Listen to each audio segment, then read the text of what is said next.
Hello and welcome to Geek and Biscuit's Vault of Horror. And today we're going to look at the 1981 granddad of horror, modern horror, The Evil Dead. Dan, Yes, Evil Dead fan? absolutely. Is that a silly question? It is a very silly question. I think we all are. Yeah. Well, Dan, my lovely co-host, as you know, big Evil Dead fan, as he's just said, and he can't wait to get into this.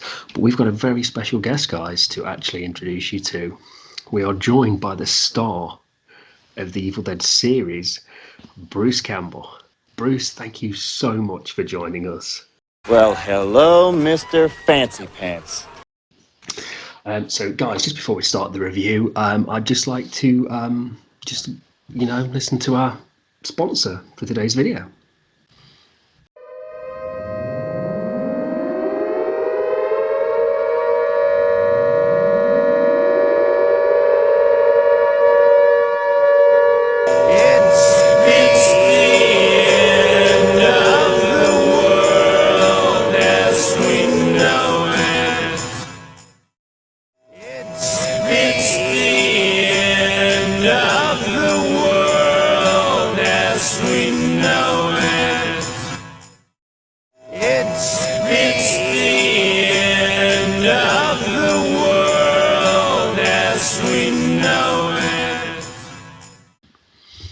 Right, guys. As usual, if you just like, share, and subscribe, we'd be so grateful. Really helps us out. So, Dan, Evil Dead fan. Don't let Bruce's presence here. I'll try not to. Yeah, don't let it distract you from. I'm pitching the tent. So, what's your first experience with Evil Dead? How did you come to find the film? It was I think it was Sky Movies showing Army of Darkness, which my dad always vetoed certain films before we watched them. And it was just, he thought it was absolutely hilarious. I don't think he was completely sure what was going on, but he thought it was genius. And then sort of backtracked, realised it was a sequel, so which threw in Evil Dead 2, and then I think for a long time just watched Evil Dead 2 and Army of Darkness, because Evil Dead wasn't available for a long time. Video nasty, wasn't it? It was, yeah. Eventually they released it on VHS, and so I think it was it might have been a college HMV purchase, so it would have been around about that time, which is it's such a shame when you think about how iconic and how much it kicked off for modern horror cinema. And it was just a shame that it was all sort of wrapped up, and like you said, in this whole video nasty business, where I can understand at the time maybe, but it's relatively tame compared to a lot of more recent fare. So, absolutely. No offense. Oh, you! Get back to you. What about you, mate? What was your first experience? I can't pinpoint exactly when I learned or became aware of Evil Dead. I think, like you said, it just had that kind of when it came out, I was none. I wasn't born yet. But when you grow up and you so by the end of the decade, I'd be like 8, 9, going into video stores, looking at stuff, looking at the awesome, brilliant VHS covers. I think it's there and it's ingrained, and it's enticing horror kind of isn't it? And it used to be, before you kind of had the kind of classic Kevin Williamson Scream films and stuff, where they're just all like black covers and everyone's lined up. Yeah. And I remember the first time I actually saw anything to do with the film is my dad's neighbour across the road. He had the actual video, VHS copy, and it was obviously can't think which character it is now, but the one who he thumbs the eyes out. Yeah. It's but it was almost in like a red and green kind of painting, and I was like, oh my god, that looks so good. And I think it was re-released on VHS. I think Bruce, it had you with the lovely blue denim kind of shirt in the black cover. Yeah, the axe and it Yeah. was the writing was like a blue font, and you know I watched it, and yeah, I wasn't disappointed. I saw Army of Darkness first, I think, and Evil Dead 2, but because I really did appreciate like obviously what a lot of horror has taken from that film. Yeah. And you watch it and you can appreciate, especially young filmmakers like us at the time, you really do Mm. appreciate it. But yeah, I just struggled to understand why it was banned in the first place Yeah. when it had a Yeah. great dose of comedy there as well. Mhm. So obviously, like we've alluded to, it is the original kind of teenagers go to the cabin in the woods, Yeah. mayhem happens, possession, zombies, everything like that. Um, you know, we can all now say, you know, it's not exactly for its originality, but it is the first. It was a leading light, and you know, it's. I think it's one of those where you maybe struggle to recommend it now, from my point of view, without watching Evil Dead 2, Yes. because Yeah. it's kind Yeah. of Yeah. They hold hands, really, don't they? They sort of. Yeah. It's a difficult one because going back, you know, there is a. I prefer. I'll happily say, you know, I prefer Evil Dead 2. absolutely. Um, Yeah. I think that's because they, you know, they sort of allow themselves to be a little bit more zany and a little bit more, you know, sort of slapstick within the horror. They had a bit more sort of freedom, Yeah. and it was, and it Which was, one? Sorry. No. Bruce, which one? Which one do you prefer?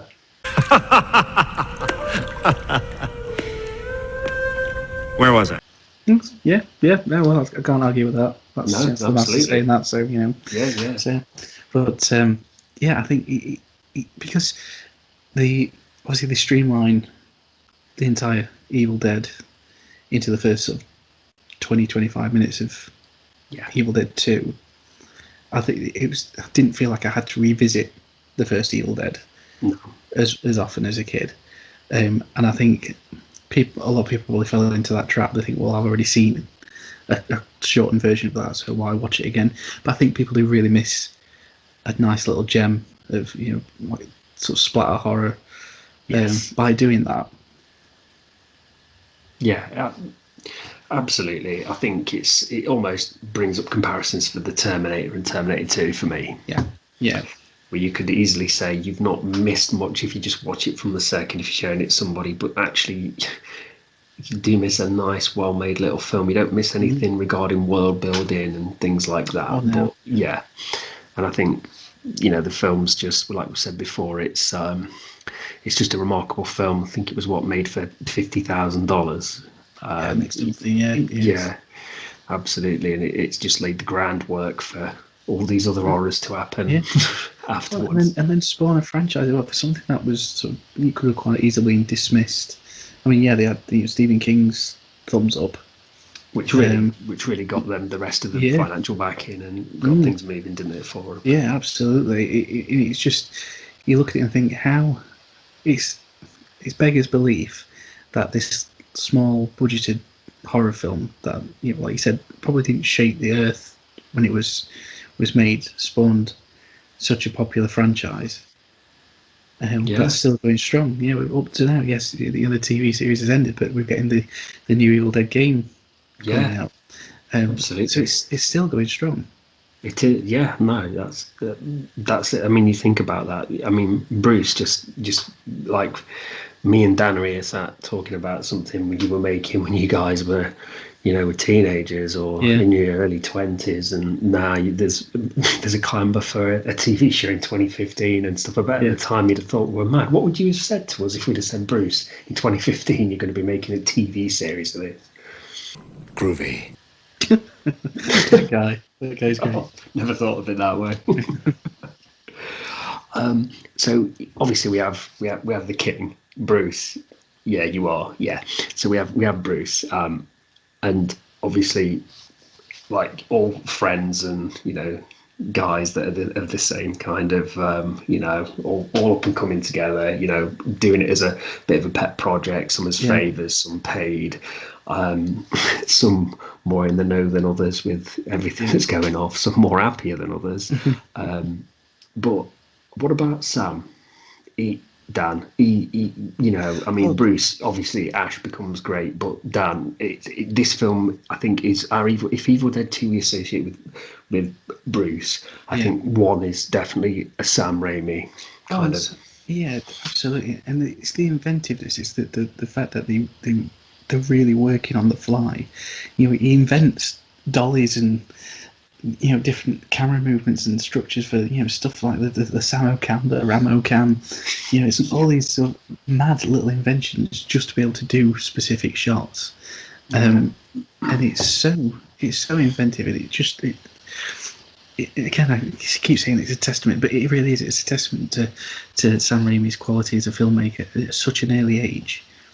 Yeah, That what he couldn't afford, he made up, and it worked for its benefit. Because some of the shots are so iconic. Just the movement through the woods, going across the lake, so not touching the water and stuff like that. Literally throwing cameras through plate glass windows and and cars and shit like that. It's just so. It's almost guerrilla in a way, but yeah, it's so well thought out as well. It just shows in his career post. Um, you know, you look at sort of Spider-Man, the first Spider-Man where he's a little bit more restrained. Spider-Man 2, it's full on Raimi. yeah, There's some classic Raimi shots in that. Darkman. Even some of the sort of more sort of drama-based films he's done. He's worked with the Coens. It's all been, just part of Sam's genius, and it really is. He is a genius, and I can't wait for Doctor Strange 2. yeah. What What else a brilliant piece of an idea to put Sam Raimi as at the helm for that. I mean, that's just. It's a dream, isn't it? It's sometimes something you don't expect to happen, but think this would be such a great idea. Why doesn't somebody make it happen? As we know, that doesn't often happen in Hollywood, and it just seems great that we've more people can experience Sam. Yeah, definitely. So obviously, I alluded to it before, and I don't want to leave anybody out. But obviously, we have like Ellen Sandwich, yeah, Betsy Baker. And is it Richard DeManico? But we spoke about this before. I think he went by a pseudonym, didn't he? He did, yes. Yeah, which is Hal Delrich or D Rich.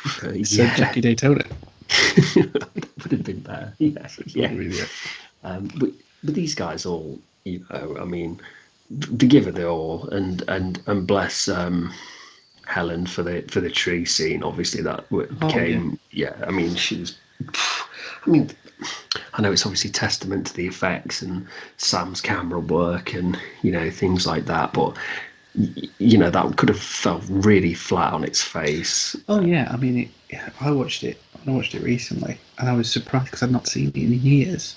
Yeah, It's just not revisited it, and I was surprised at just how in your face and brutal it actually was. I think when you think of something you've not seen for a while, your mind plays. Did you? You can remember a scene, but your mind always sort of remember it differently. Yeah, it's kind of the rose tinted glasses effect, isn't it? And because you've now thought of it so much, when you see it, sometimes things just don't have the same impact. And that's the right word, because it had more impact after not seeing it for probably a good 10 years. Yeah. Watching it again, thinking, fuck me, that's quite brutal. That's What did you make to all the backlash, Bruce, about the obviously the tree rape scene, which is absolutely controversial back then, and obviously still today? What's your first thoughts? Go fuck yourself! Yeah, I didn't really think about it like that. No. Makes you think. Makes you think. Absolutely. Does make you think. So I think the film was. I mean, the film actually is still scoring really high on the Metacritic. So that's obviously the website where all the scores are calculated. All the critics kind of works in body. I think it's got like a 71 still, which is for an horror movie. That's great. So that's still great. So for me, it's absolutely and unquestionably a classic. Oh, but stupendously so. Absolutely. So some of the highlights. There's many to pick from. We spoke already about kind of Raimi's importance to it. Just the inventiveness of getting the film made, like you said. Like, I know it happens in a lot of special effects where we had to do this. It didn't exist, so we made it. But that's usually a department, not an entire film that it's happening to. So, what would you say? If I had to pin you down to one highlight of the film, what would it be, Dan? And it's a tough one. It is a really tough one because for a film that's this year is 40 years old. Yeah. It still has that sort of the whole shock factor. I don't know. There's so many things to like. I think the initial. I love the little things, the little touches, like the initial sort of possession of Ellen Sandweiss of her hand when she's doing the book. When she's scribbling out the Necronomicon. Yeah. Because she's sketching the clock, isn't she? And the page just turn over, and it's that first. I love that. Yeah, it's that first sort of instance of something's coming through the woods, and it's the way that they do the whole demonic force coming through the woods is quite loud and everything, but then when it gets to her side of things, it's just the wind's blowing through, and her hand comes up and everything, and she's panicked, she's shocked, and I think you could easily fall into that trap of her becoming the damsel in distress, or just completely whinging. I know she does. Say, Ash, I need to get out of here, Ash, I need to do this, Ash, I need that. And they're all thinking she's being hysterical. But for a woman who goes through that and then eventually goes through the tree rape sequence, she's been through a fucking lot. Absolutely. So, I think so. Yeah, so sometimes those little nuances, little touches, are just as important and I think that's what Sam, Bruce and Robert Tapper have got down really well. I think for me, if I had to nail it down, that's a great choice. That is, by the way, that I think that really does kind of. We've had little hints and stuff. Something's wrong. That really does bring something supernatural straight away to the mix. It kind of bumps the film up, ready for its for everything to kind of kick off. But the camera work for me is, like you said, it's just in your face. Like it just really is relentless, and it's all right now because we've seen it, or we've got technology to these cameras to move in a million different ways. But it's still, I suppose, it's the difference between computers and computer special effects and like practical effects. You can't trick the eye, can you? And I think using a real camera, like using things like making things like tracks and, like you said, the Samacam and stuff. It's. I think that to me is the highlight of the film for me. You feel like it's not just it's the evil force not just pounding at them; it's actually knocking on your TV. Yeah, absolutely. And I think this is you really hit a solid point there, because the power in that camera work is that. Normally people ape things. How many times, like after watching Jaws, have you seen that same, sort of focus being pulled? Oh my God, 1997 or 98, sorry, Godzilla did it. Yeah. And that's it. Same with The Matrix. The Matrix came out, everyone did bullet time after, everyone, But I hadn't seen, let's say I saw Evil Dead for the first time about, let's say 20 years ago, 24, 25 years ago, let's say. And I'd never seen any kind of camera work like that since, in all the films that I'd watched before, up to that point. And I haven't seen camera work like that since, unless it's a Sam Raimi film. It's a kind of, to me, it's a style of filmmaking that people don't ape, and I like to think it's out of respect. I do. I also think it's out of talent as well. Yeah. I think because it just looks schlocky if somebody else is doing it. It's like you said. It definitely. I think it's got to be out of respect. But I just feel it's just iconic to him. It's iconic, and it's a go-to. When we were doing films, when we were doing student films and stuff like that, when we were at college and that, I guarantee if we were doing horror, we'd be holding a big fuck off VHS camera to the ground, going and wobbling it. Can you remember? and this is embarrassing, Bruce, for us. But I believe you were Indy. Mm. Richard was King Ralph. And I was Ash from Evil Dead, Yeah, and yeah. we ran around. We did the Genesis walk on the stage, and we did Did we did the running down the college halls. Corridor? Evil Yeah, Dead, yeah. So yeah, we it's in did. everybody's. Yeah. That was brilliant. I can't remember what song we did it to now, did we? The Goo Goo Dolls, but I can't remember what song it was that we. Dizzy. Dizzy, that's right. Yeah, Yeah. yeah. Anyway, I digress. But so right, so no films without any issues and problems and stuff like that. So I think we can all say budgetary, but actually, I think that it for its time it was incredible. Mm. Some of the scenes, like I said, the poking of the eyes and the Yeah. dagger in the back and the pencil in the ankle and stuff, Oh, visceral and oh. But is there any? I feel that helped the film. But is there any issues? I mean, I'll start if you don't mind, and, Okay, yeah. mine would be more of a like retroactively is getting people to watch it because how old it is and because it is like a truly independent horror movie. So that I think that's the problem. I think film's so well made and like you said, it defines almost like a subgenre of horror Yes. that it created that what problems are they? I know people were like, well, oh, it's disgusting or it made me feel sick or this, but hello, that's the point of a film. It's a horror film. I just feel the problems are more going back in time and getting people to watch that kind of movie now. And I'll compare it to the 2013 reimagining or remake of Evil Dead. It looks beautiful, but doesn't really it takes away something when horror is just this pure blood and you can see everything. The most shocking part of that film was the needle near the eye because it was Yeah. a practical effect. Mm. I would wince more still at the pencil in the ankle and the eyes being Yes. bulged out than I do at any kind of CGI kind of like trickery.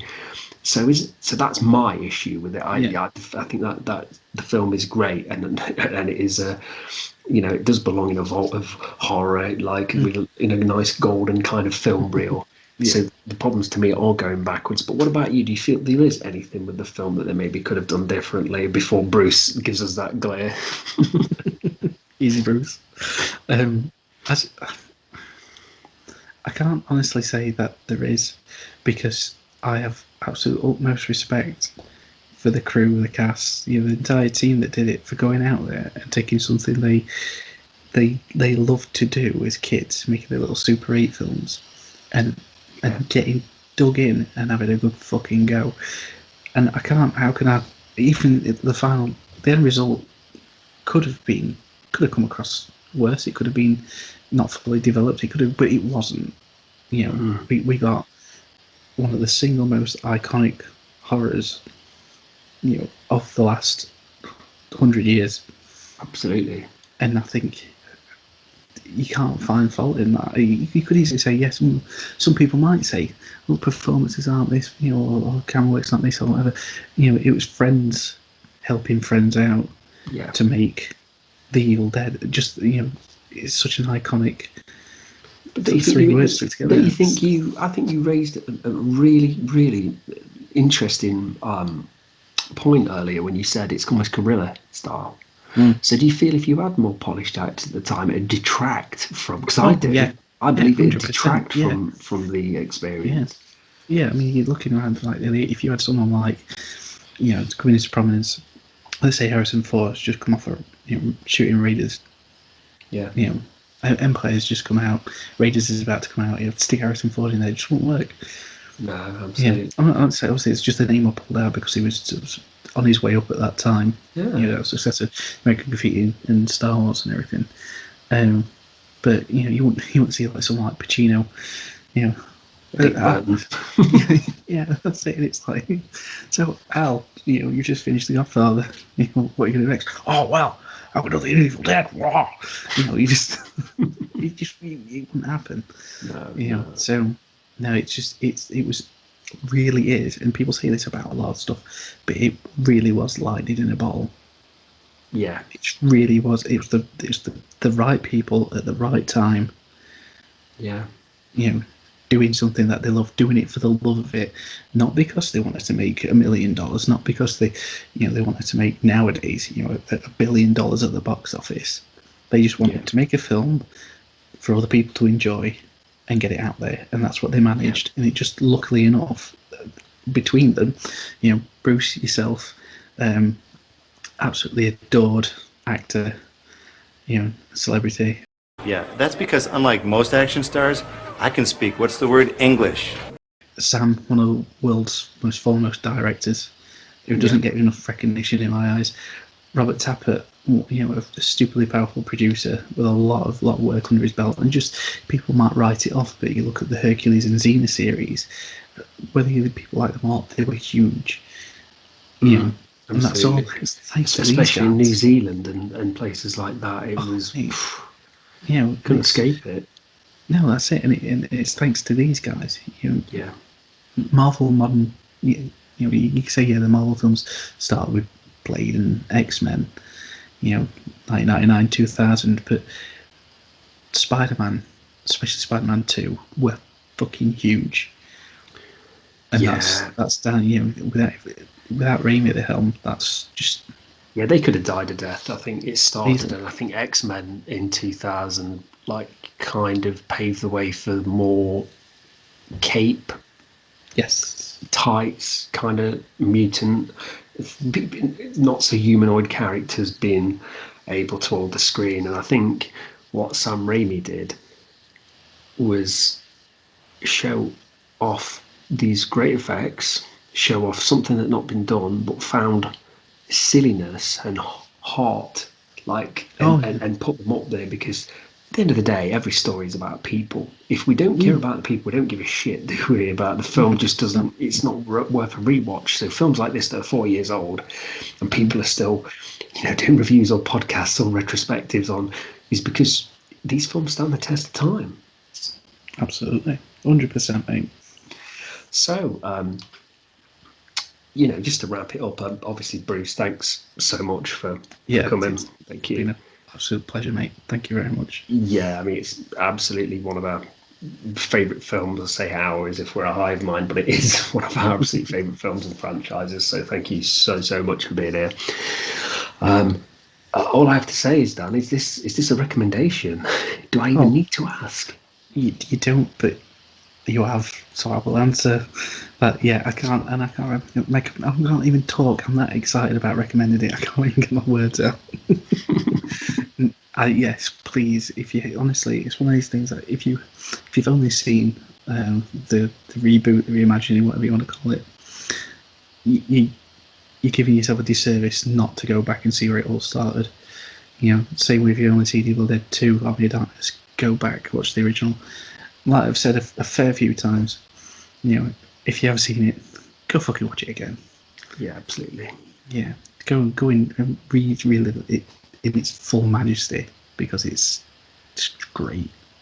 Yeah, there's not much I can add to that apart from just forget it. Put yourself back in the mind of you. Essentially, now you were given $100,000 or pounds to make a film.